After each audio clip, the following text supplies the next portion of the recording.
জীবনে কখনো হতাশ হবেন না। জীবনে যাই হয়ে যাক না কেন কখনো হতাশ হবেন না। মনে রাখবেন আল্লাহ আপনার রব, আল্লাহ আপনার সাথে আছেন ইনশাআল্লাহ।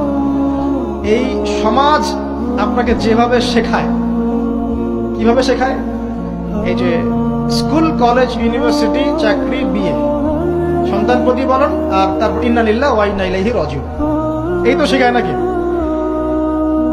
সবসময় মনে রাখবেন যে আল্লাহ রাব্বুল আলামিনের পরিকল্পনাই আপনার উপরে সবচেয়ে বেশি অগ্রাধিকার যোগ্য, সমাজের পরিকল্পনা নয়। পরিবার আপনাকে চাপ দিচ্ছে, চাকরি পাস না, পড়াশোনা করিস না, পড়াশোনায় কেন তুই 80 নাম্বার পাইলি না, কেন চান্স পেলি না, কবে চাকরি পাবি, কবে আমাদেরকে দেখবি, খাওয়াবি, পড়াবি, এই যে চাপগুলো চারপাশ থেকে আসে কিনা? এতে করে অনেক যুবক দেখা যায় মাদকাসক্ত হয়, অনেকে দেখা যায় আত্মহত্যা করছে, ইদানিং করছে কিনা ভাই? এই শব্দটা থেকে আমি এই পয়েন্টটা আজকে লিখেছিলাম যে ভুলেও আল্লাহর প্রতি বিশ্বাস এবং তাওয়াক্কুল হারাবেন না। সমাজ যেভাবে শেখায়, সমাজ চারপাশে যে চাপ আপনাকে দিচ্ছে, এই চাপে নিজে গা ভাসিয়ে দিবেন না।